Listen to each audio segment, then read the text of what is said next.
Just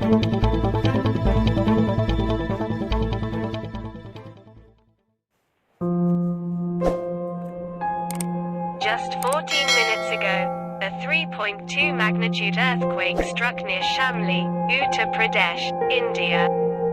The tremor was recorded in the evening on Friday, February 3, 2023, at 9:01 p.m. local time.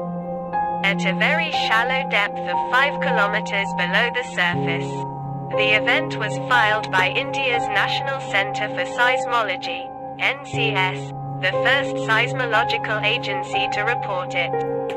A second report was later issued by the citizen-seismograph network of RaspberryShake, which listed it as a magnitude 3.2 earthquake as well.